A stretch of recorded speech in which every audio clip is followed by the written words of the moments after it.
Bom, no final de semana a gente voltou a ver aí um festival de lives, né? Dessa vez não só dos sertanejos, como falamos a semana passada, mas também de figurões da música brasileira, como Roberto Carlos, e também a profissionalização das lives, inclusive com transmissão por grandes emissoras de TV aberta, como a Globo, que transmitiu parte da live do Roberto Carlos, e a Record, que fez uma grande live com o Fernando e Sorocaba.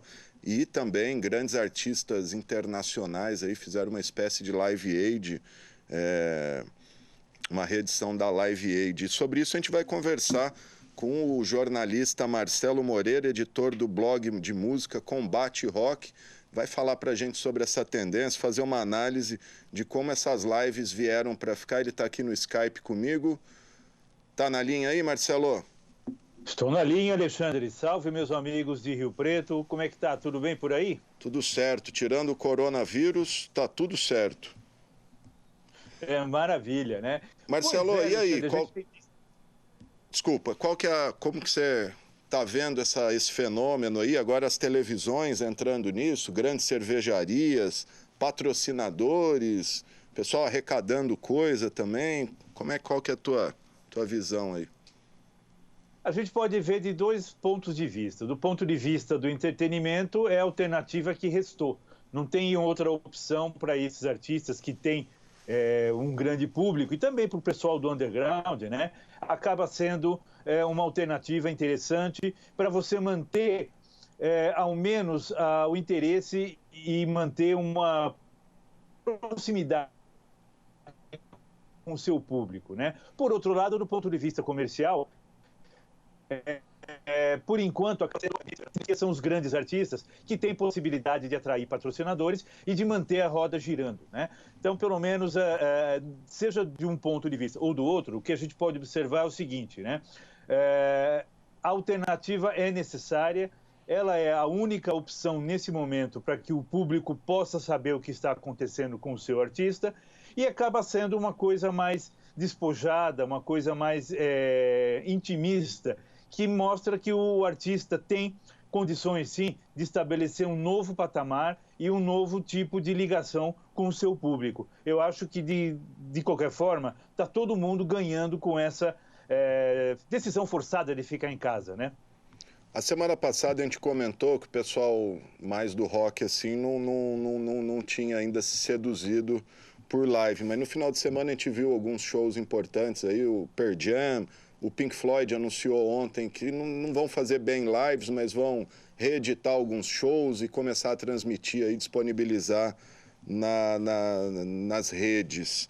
É também uma maneira aí desse pessoal, sei lá, ganhar um novo público? Eu não tenho essa certeza. Eu faço analogia com a TV Globo traçando finais de Copa do Mundo antigas, tal.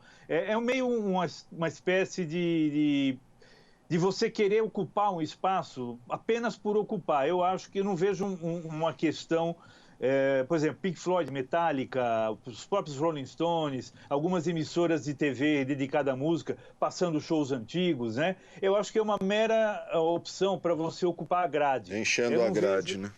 Enchendo a grade. Eu não vejo isso como algo especificamente benéfico para a carreira deles ou até mesmo em função do público. Já as lives eu já acho que tem uma função de entretenimento, uma função de aproximação do público, justamente porque está obrigando todo mundo a ficar em casa, até os próprios artistas, né? Ontem, por exemplo, no programa Fantástico, foi uma live muito legal, gravada, em homenagem ao Moraes Moreira, feita pelos remanescentes do Novos Baianos.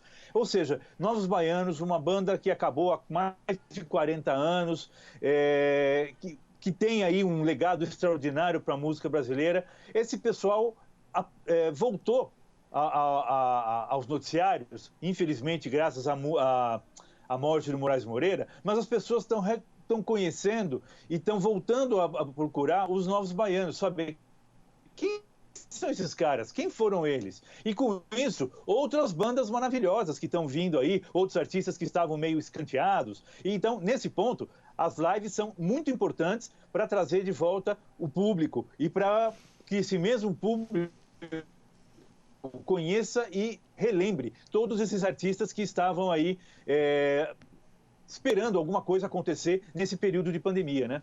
Pois é, saindo do ostracismo aí. Aqui em Rio Preto a gente teve alguns artistas aí, o médico Cacau Lopes andou fazendo umas lives, outro pessoal aí também, um monte de gente aí fazendo live também.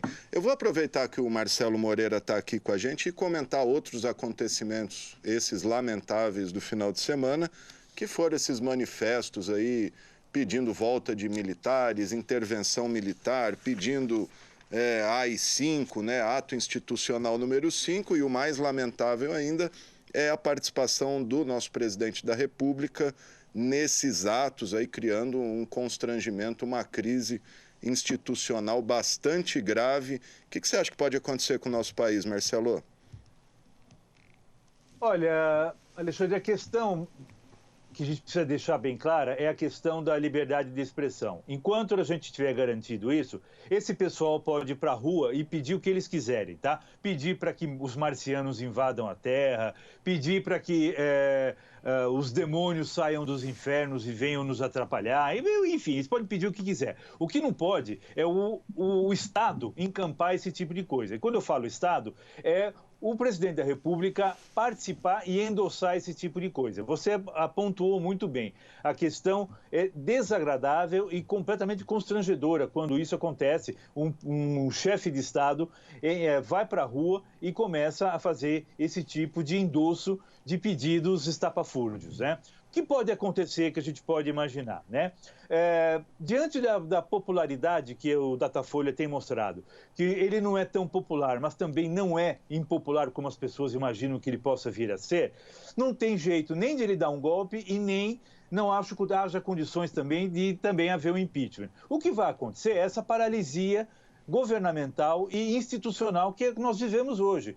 Nós não temos uma política administrativa, não temos uma política econômica, o país está parado, a questão da pandemia, nós estamos rebendando ali. Vamos lembrar que no Brasil tem um Brumadinho por dia de mortes acontecendo. Nos Estados Unidos, um 11 de setembro por dia, em termos de mortes. Ou seja, não é um simples problema sanitário, é uma pandemia de proporções catastróficas. E nós estamos ainda observando questões, se a gente manda respirador para lá, constrói o hospital de campanha aqui e não vê uma atitude mais efetiva por parte do governo federal.